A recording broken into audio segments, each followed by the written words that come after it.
Hebreus capítulo 12, de 1 a 13. Portanto, também nós, visto que temos a rodear-nos tão grande nuvem de testemunhas,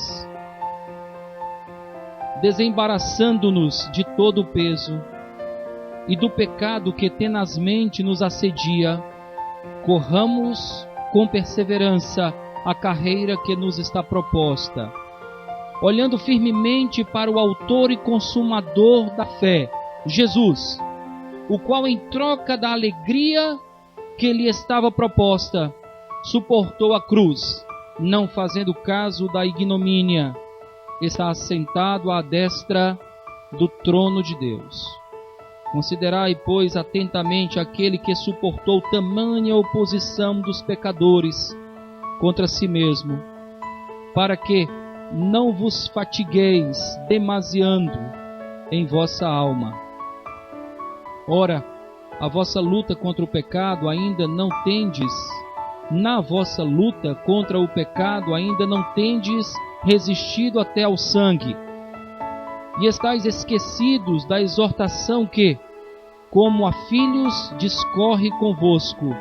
Filho meu, não menosprezes a correção que vem do Senhor, nem desmaieis quando por ele és reprovado, porque o Senhor corrige a quem ama e açoita a todo filho a quem recebe. É para a disciplina que perseverais. Deus vos trata como filhos, pois que filho há que o Pai não corrige. Mas se estais sem correção, de que todos se têm tornado participantes, logo sois bastardos e não filhos. Além disso, tínhamos os nossos pais segundo a carne, que nos corrigiam e os respeitávamos. Não havemos de estar em muito maior submissão ao Pai espiritual, e então viveremos? Pois eles nos corrigiam por pouco tempo, segundo melhor lhes parecia. Deus, porém, nos disciplina para aproveitamento, a fim de sermos participantes da sua santidade. Toda disciplina, com efeito, no momento não parece ser motivo de alegria, mas de tristeza. Ao depois, entretanto, produz o fruto pacífico aos que têm sido por ela exercitados, fruto de justiça. Por isso, restabelecei as mãos decaídas e os joelhos trôpegos, e fazei caminhos retos para os pés, para que não se extravie o que é manco, antes seja curado. Amém. Amém. Meus amados irmãos em Jesus Cristo, a carta aos Hebreus é uma carta muito rica de ensinamentos. É uma carta que poderia ter o seu conteúdo resumido no seguinte: é uma carta de exortação à fidelidade. Uma carta de exortação à fidelidade. Especialmente em dias de apostasia e enganos os mais diversos. Como permanecer fiel? Como permanecer firme? Essa carta, meus amados irmãos, a carta aos Hebreus, nós não sabemos quem a escreveu, existem especulações, mas nós não sabemos corretamente quem a escreveu. Mas quem a escreveu era uma pessoa extremamente conhecedora da cultura hebraica, dos costumes do Antigo Testamento, da fé hebraica. E ele conseguiu, com muita sabedoria, fazer uma ponte entre os costumes da época onde os hebreus representavam a única nação monoteísta, aos ensinamentos do cristianismo, à nova aliança com o Senhor Jesus Cristo, mostrando acima de tudo a supremacia do Senhor Jesus sobre os anjos e sobre todos os que lhe antecederam. Foi uma carta escrita mais ou menos no começo dos anos 80 depois de Cristo. Ao contrário do que muitos pensam, foram anos de paz, anos de tranquilidade. A perseguição tinha acabado, tinha parado, tinha dado um tempo, voltou posteriormente, mas era um período de paz. Se não vejamos, eu quero que vocês acompanhem essas datas, porque elas nos ajudarão a compreender, inclusive, o texto que nós temos como ponto de partida para a nossa mensagem nesta noite. Vamos acompanhar um pouquinho. No ano 54 depois de Cristo, Nero tomou posse. O imperador Nero tomou posse. Ele ficou por 10 anos, deixando todo mundo calmo, porém 10 anos depois da sua posse, ele iniciou uma perseguição tremenda ao povo de Deus. Perseguiu o povo de Deus e houve uma matança, houve muito sangue, um verdadeiro banho de sangue aconteceu durante o período do imperador Nero, e muitos sabem disso. Nero começou, após 10 anos do seu governo, uma perseguição tremenda ao povo cristão. Acontece que Nero, em uma ocasião, ele mandou tocar fogo na cidade de Roma, porque ele gostaria muito de reconstruir uma Roma ainda mais suntuosa do que havia. E mandou tocar fogo, e dos 14 bairros que formavam a cidade de Roma, 10 desses 14 bairros foram destruídos no fogo. Curiosamente, os 4 que sobraram eram habitados especialmente por cristãos e judeus, dando a Nero um álibi. Foram os cristãos que incendiaram Roma. Então começou a perseguição tremenda contra os cristãos. Isso 10 anos depois do ano 54 depois de Cristo.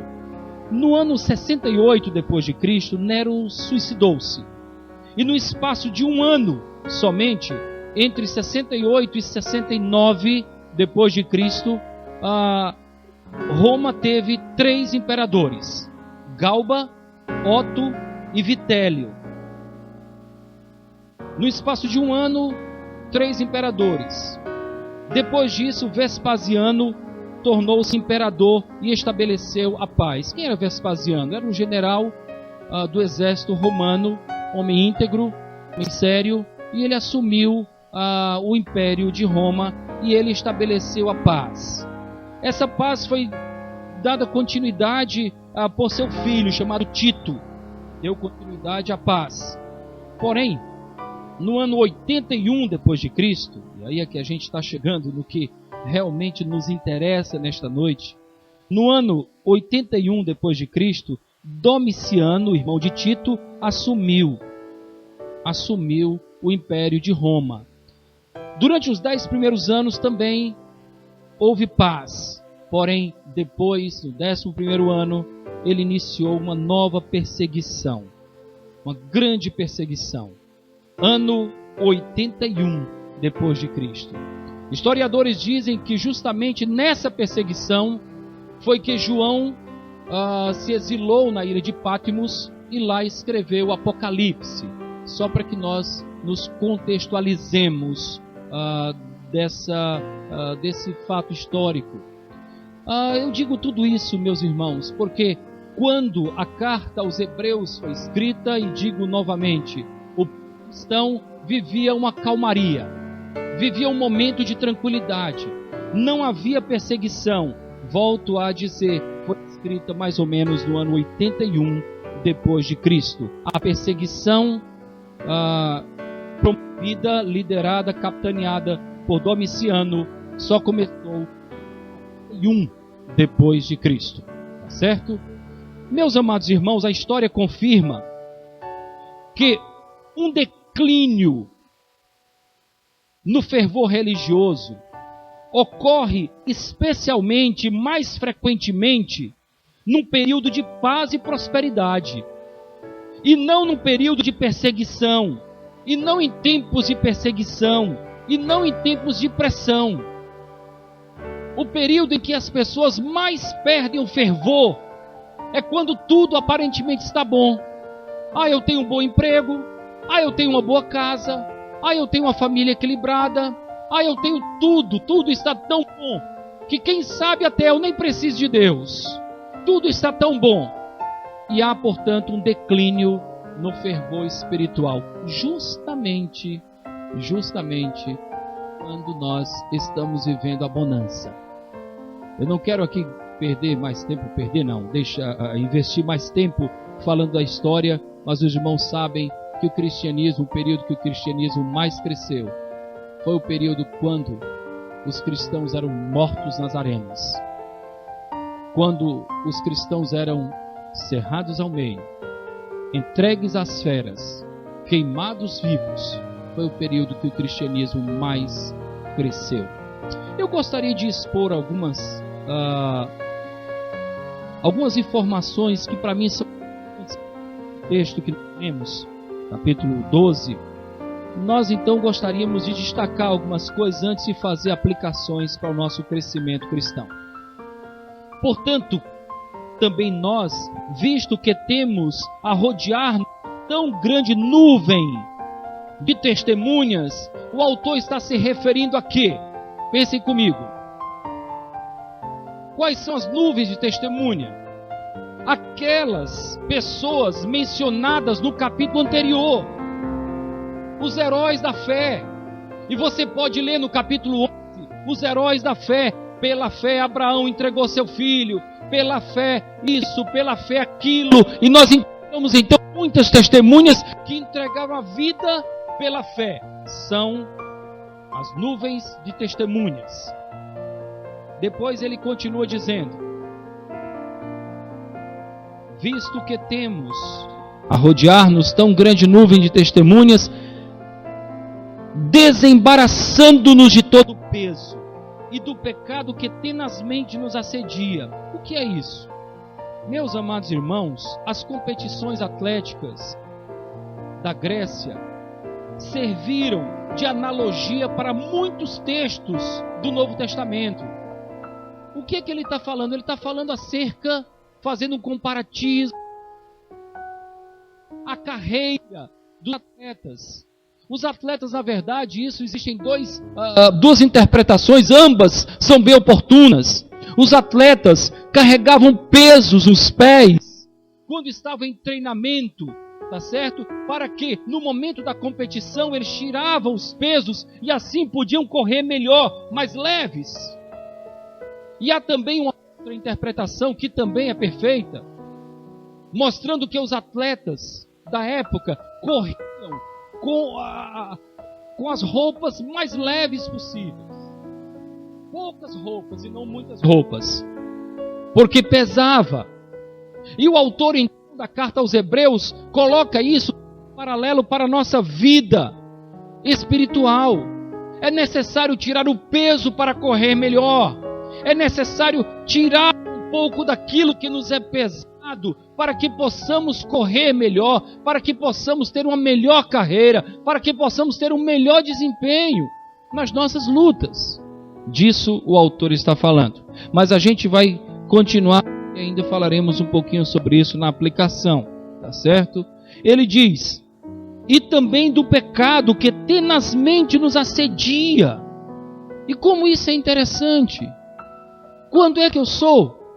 Quando é que eu posso ser assediado? E essa palavra do original é justamente essa: assédio. Assédio. Quando eu estou bem próximo. Quando eu ainda não resolvi aquela situação. E quantos ainda não temos resolvido situações da nossa vida e por isso somos assediados, somos prejudicados por coisas que pertencem à vida passada. O texto continua dizendo: corramos com perseverança a carreira que nos está proposta. Ora, Deus tem uma carreira proposta a cada um de nós. É Ele quem dita o ritmo. É Ele quem dita a nossa dinâmica. Nós muitas vezes somos prejudicados porque ainda estamos tão pesados. Obrigado, filho. Trocou a alegria que lhe estava proposta como Deus, como Filho de Deus, trocou isso para suportar a cruz, não fazendo caso da vergonha, da ignomínia, e está assentado à destra do trono de Deus. Portanto, o autor, de uma maneira extremamente inteligente, fecha a relação dos heróis com a pessoa do Senhor Jesus Cristo. Olhem para Ele. Olhem para Ele. Vocês hoje estão vivendo um momento de calmaria, mas não se esqueçam de alguém que pôde ter toda a calmaria possível, que pôde ter toda a alegria possível, que pôde ter toda a bonança possível, mas abriu mão para suportar a cruz em seu favor. Não é porque hoje você não está enfrentando tribulação que alguém não pagou pelo seu pecado. O que o autor está dizendo é exatamente isso. Era um tempo de calmaria. As pessoas estavam daquele jeito: se der eu vou para a igreja, se não der também não precisa. Deus está em todo lugar. E a gente ouve tanto isso, né? Deus não é onipresente, então eu não preciso ir à igreja, eu não preciso me congregar, eu não preciso me comprometer, eu não preciso isso, eu não preciso... Porque Deus sabe. É mesmo, meu filho. Olhe para Cristo. Ele pôde ter toda a calmaria, ele pôde ter uma vida plena de alegria somente, mas ele trocou tudo isso pela cruz, por minha causa e por sua causa. É isso que o autor está dizendo. Muito bem, vamos continuar essa exposição, já saltando aqui para o versículo 4. Ora, na vossa luta contra o pecado, ainda não tendes resistido até o sangue. Ou seja, ele está dizendo: pessoal, vocês têm lutado contra o pecado, mas é uma luta simples. Algum de vocês já sangrou por causa do pecado nessa luta? Não. Mas o autor e consumador da nossa fé sangrou. Ele verteu sangue precioso. Então essa luta de vocês não é tão grande assim não. Muitas vezes nós potencializamos as situações que nós passamos, achando que nós somos as pessoas que temos os maiores problemas do mundo. Aí a palavra de Deus diz: nessa tua luta você nem sangrou ainda. Nessa tua disputa aí, eu não estou vendo sangue ainda. Como é que você diz que está sofrendo tanto? Continua dizendo: e estáis esquecidos da exortação que como filhos discorre convosco. E aí é que eu quero chamar a atenção de cada um de nós. De cada um de nós. Como eu tenho dito, os ouvidos mais próximos da minha boca são os meus. Portanto, isso me falou muito ao coração, e eu reparto com os irmãos. Filho meu, não menosprezes a correção que vem do Senhor, nem desmaieis, quando por Ele és reprovado, porque o Senhor corrige a quem ama, açoita todo filho a quem Ele recebe. É para a disciplina que perseverais. Deus vos trata como filhos, pois que filho há que o pai não corrige. Mas se estáis sem correção, de que todos se têm tornado participantes, logo sois bastardos e não filhos. A grande verdade é a seguinte, chamo a atenção de vocês. Sabe o que aconteceu na época? Havia os filhos legítimos e havia os bastardos. Os homens tinham filhos fora do casamento, mas havia os filhos legítimos. Os filhos legítimos, eles eram disciplinados. Isso eu estou falando, não estou falando do povo crente não, falando da sociedade, da cultura da época, tá certo? Os filhos eram trabalhados. Por quê? Porque eles dariam continuidade ao trabalho do pai. Via de regra, o filho do carpinteiro ia ser carpinteiro, dono da carpintaria. O filho do comerciante ia dar continuidade ao comércio do pai. Não era o bastardo. O pai, portanto, tinha mais cuidado em disciplinar o filho legítimo, porque ele sabia que os negócios da família estariam posteriormente nas mãos justamente dos filhos. A disciplina então era para preparar, para que eles dessem continuidade àquilo que o pai começou. O bastardo não, praticamente não precisava ser disciplinado, mas o filho era disciplinado para ser preparado. O autor aos Hebreus coloca algo maravilhoso. E o nosso Pai nos prepara para quê? Para sermos semelhantes a Ele em quê? Em santidade. A disciplina traz-nos santidade porque faz com que nós nos assemelhemos com o nosso Deus. Ao contrário do que é pregado em tantos locais hoje em dia. Quando enfrentamos problemas, não é porque não somos filhos de Deus, não. Quando somos provados, quando temos dificuldades na vida, não é porque não somos filhos de Deus, ao contrário, é justamente a prova de que somos filhos de Deus. Porque é Deus trabalhando a nossa vida. É Deus trabalhando o nosso caráter, a nossa personalidade. É Deus tirando de nós aquilo que nos distancia do seu caráter. É Ele nos chamando para perto. É Ele podando a nossa vida. É Ele provando-nos muitas vezes pelo fogo. As dificuldades servem justamente para que nós possamos ser homens que perseveram na fé. O bastardo não. E o texto fala muito claramente acerca disso. O texto diz assim: além disso, versículo 9: tínhamos os nossos pais segundo a carne que nos corrigiam, e os respeitávamos. Não havemos de estar em muito maior submissão ao Pai espiritual, e então viveremos. Pois eles, os nossos pais, vejam bem, os nossos pais carnais, acompanha comigo o texto, versículo 10. Eles nos corrigiam por pouco tempo, segundo melhor lhes parecia. Deus, porém, nos disciplina para aproveitamento, a fim de sermos participantes de quê? Da sua santidade. Glória a Deus pela sua disciplina, Senhor. Porque a disciplina de Deus nos aproxima dele. Porque a disciplina do Senhor, as limitações que Ele impõe na nossa vida, nos aproximam tanto dele. Não foi à toa que o apóstolo Paulo, quando eu penso que sou forte, que sou fraco, mas quando eu vejo a minha vida como um homem fraco, é justamente na fraqueza que o poder de Deus se aperfeiçoa na minha vida.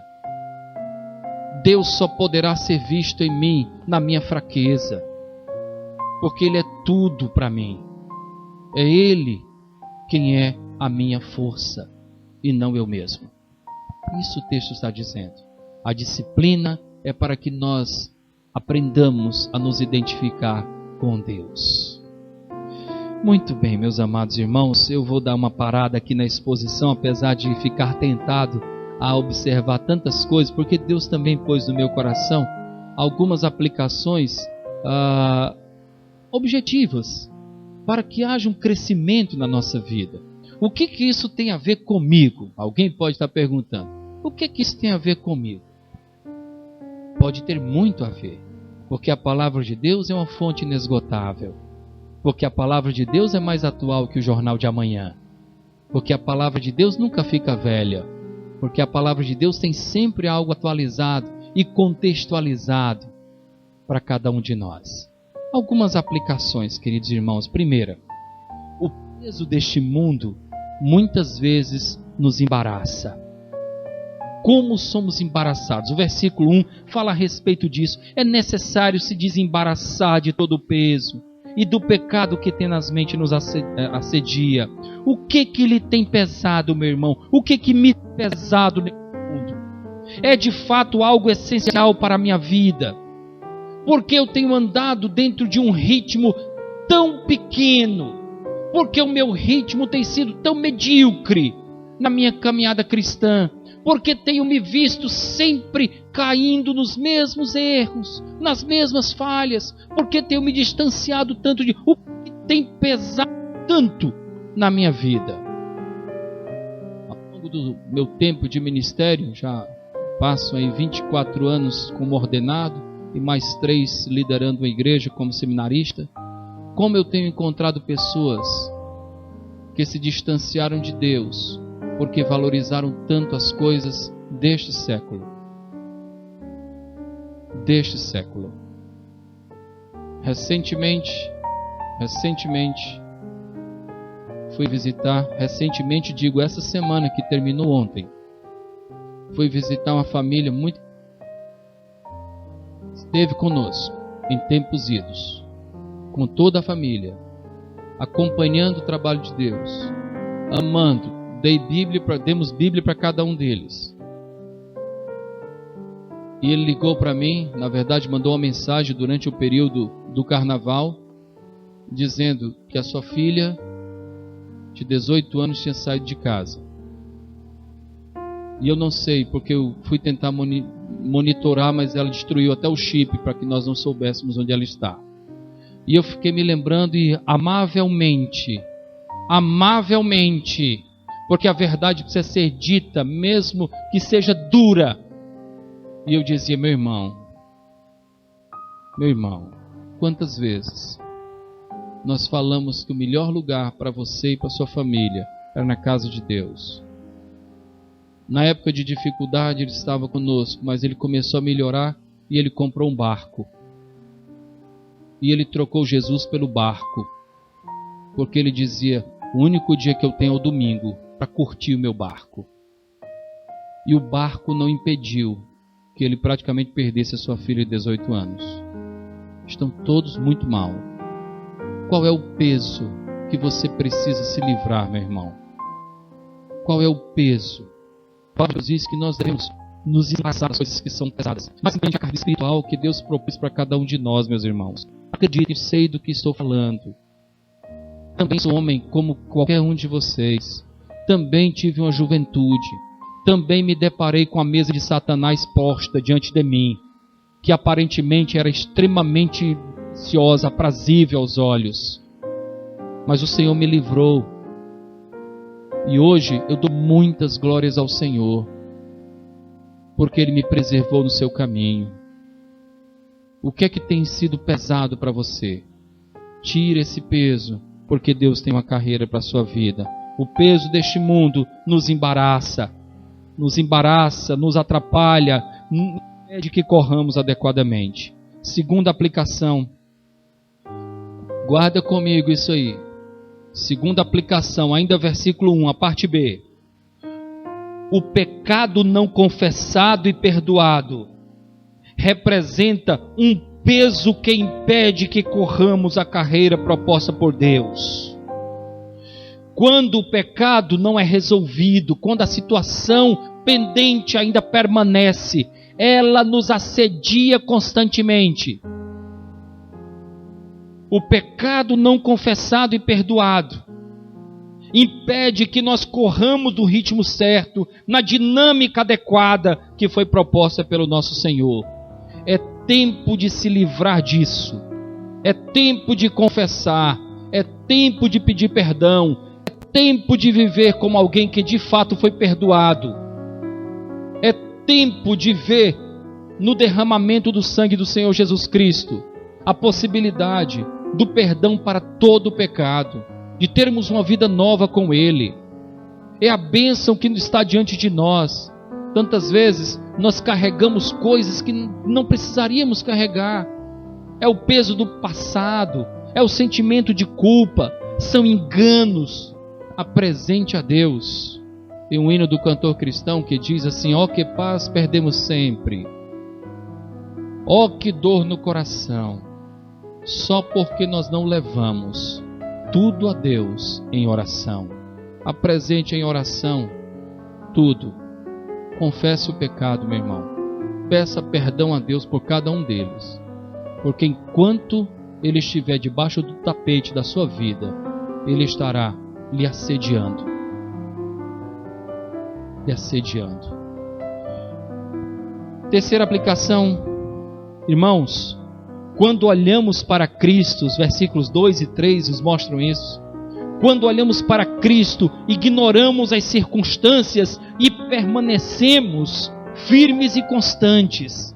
O versículo 2 e 3 diz assim: olhando firmemente para o autor e consumador da fé, Jesus Cristo, o qual em troca da alegria que lhe estava proposta, suportou a cruz, não fazendo caso da ignomínia, que quer dizer vergonha, e está assentado à destra do trono de Deus. Considerai, pois, atentamente aquele que suportou tamanha oposição dos pecados contra si mesmo, para que não vos fatigueis demasiando em vossa alma, ou desmaiando em vossa alma. Irmãos, quando nós olhamos para Cristo, nós ignoramos as circunstâncias e permanecemos firmes e constantes. Se tudo está bem, glorificarei ao seu nome em ação de graças. Se nada está bem, pedirei a Ele misericórdia e também com ações de graças. Eu não vou condicionar, porque quando eu olho para Cristo, eu sempre encontrarei o mesmo Cristo. Em dias de bonança eu olho para Cristo como alguém que providenciou a bonança que eu hoje vivo. Quando eu olho para Cristo em dias de bonança, de paz, eu olho para Cristo e vejo na sua cruz, e vejo no seu sacrifício o motivo pelo qual eu tenho paz, eu tenho perdão, e portanto eu olho para Cristo e o glorifico. E em tempos difíceis, em tempos de dificuldade, eu também olho para Cristo e tenho a mesma imagem. E peço a Ele misericórdia, também com ação de graças. Olha para Cristo. Olha para Cristo. O autor desafia-nos a olhar para Cristo. Está tudo muito bem, graças a Cristo. As coisas não estão muito bem, há a solução em Cristo. Por isso que o apóstolo Paulo, concluindo o capítulo 11 da sua carta aos Romanos, diz: porque dele, por ele e para ele são todas as coisas. Glória, pois, a ele eternamente, constantemente, continuamente, na bonança e na tribulação, glória seja dada a Ele. Olha para Cristo, olha para o Senhor. Não precisa olhar para símbolos, para toalhinhas, para lenços, para copo d'água, para símbolos deste mundo. Olha para Jesus. Foi Ele que morreu, ou antes quem ressuscitou dos mortos, e está à destra de Deus, e afirmou: eis que estou convosco todos os dias até a consumação dos séculos. Olha para Cristo. Pastor, vivo um momento tão difícil na minha família. Olha para Cristo. Pastor, vivo um momento tão difícil no meu relacionamento. Olha para Cristo. Em todo momento e circunstância, somos desafiados a olhar para Cristo. Na bonança em gratidão, e nas tribulações, pedindo misericórdia, com ações de graças. Temos a quem recorrer. Temos a quem recorrer. E é curioso que a palavra de Deus sabe das nossas falhas, das nossas inclinações, dos nossos desacertos. Por isso que ela diz assim: filhinhos, não pequeis. Mas se pecardes, tendes um advogado junto ao Pai. Quem é Ele? Jesus Cristo. Olha para Cristo. Olha para Cristo, autor e consumador da fé. Para Ele não há impossíveis. Olha para Cristo e seja olhado por Ele. Como o olhar de Cristo fala aos nossos corações, Podemos imaginar Ele olhando para a mulher samaritana. 5 maridos tu tiveste, o homem que tu vives hoje não é teu marido, mas ainda assim um olhar de amor. Podemos imaginar o seu olhar para Zaqueu, o homem que fraudava a tantos, mas na sua casa ele disse: hoje houve salvação nesta casa. Tu também, Zaqueu, tão imperfeito como tu és, tu também és filho de Abraão. Podemos nos lembrar do olhar de Cristo para aquele ladrão que estava na cruz, aquele criminoso que estava na cruz, pedindo que o Senhor se lembrasse dele quando estivesse no reino. Que olhar amoroso! Hoje mesmo tu estarás comigo no paraíso. Tu não fizeste nada para merecer isso, mas a graça também te alcançou. Hoje mesmo estarás comigo no paraíso. Olha para Cristo, meu irmão. Para de olhar para os montes, faz como o salmista. Elevo os meus olhos para os montes e não encontro nada, porque o meu socorro vem do Senhor, que fez os céus e a terra. Olha para Cristo. Olha para Cristo, autor e consumador da nossa fé. Já chegando à parte final, meus irmãos, ainda uma penúltima aplicação. As tribulações, provações e disciplinas são sinais de que de fato somos filhos de Deus e não bastardos. O sinal não é a prosperidade material, meu irmão. O sinal não é a falta de problemas. O sinal não é os benefícios deste mundo. O sinal, na verdade, são as provações. Os sinais são as disciplinas. Isso sim sinaliza que Deus não desistiu de nós. Isso sim sinaliza, prova que Ele nos ama como um pai ama um filho e não desiste dele.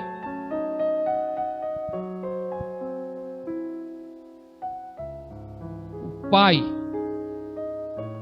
os pais presentes certamente já viveram uma situação, eu já vivi algumas delas, do filho nos chamar para contar um problema sério que se envolveu. A gente lamenta, mas não abandona. Acolhe. A gente disciplina com amor para que ele seja aperfeiçoado e não para ser lançado fora. As disciplinas, as provações significam que Deus não desistiu de nós. Louvemos a Deus também pelas provações. Louvemos a Deus também pelas disciplinas, pelos problemas que passamos. Para com essa brincadeira, com essa superficialidade de dizer que se Deus é seu pai, você pode determinar que pode ter um bem material. O que é um bem material diante da paz eterna? Diante da paz eterna que temos no Senhor. O que é um bem material diante da vida eterna com Deus? O que é um bem material diante da bênção da salvação que temos no Senhor Jesus? Abra mão disso. Não perca tempo pedindo coisas tão efêmeras ao Senhor. Peça aquilo que poderá transformar o seu coração. Eu me lembro do apóstolo Paulo escrevendo aos Romanos, e ele diz assim: rogo-vos, pois, irmãos, pela compaixão de Deus, que apresenteis os vossos corpos como sacrifício vivo, santo e agradável a Deus, que é o vosso culto racional. Aí ele diz assim: e não vos conformeis com este mundo. Não vos conformeis, não tome a forma deste mundo, não. Não peçam aquilo que representa a ambição do mundo. Se você é de Deus, você deve ser guiado pelo Espírito de Deus e não pelo Espírito do mundo.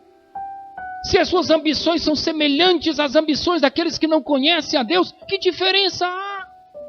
E ele continua dizendo: não vos conformeis com este mundo, mas sede renovados, transformados pela renovação do vosso pensamento. Pense diferente, tenha a mente de Cristo. E como consequência você terá caminhos diferentes, opções diferentes, decisões diferentes, porque Cristo estará em você.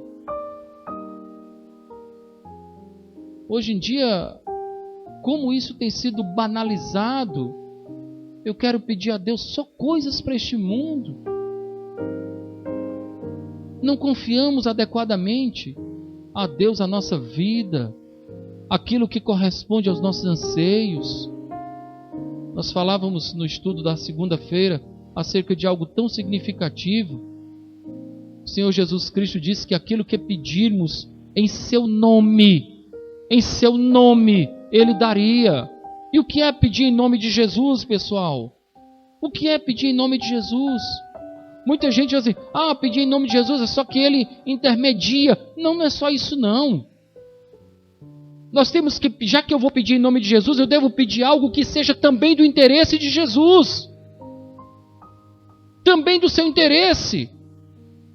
Eu acredito que naquele dia, o nosso Deus vai ver muita coisa sendo pedida em seu nome, e Ele vai dizer: eu nem conheço isso, no meu nome não, é inadequado esse pedido.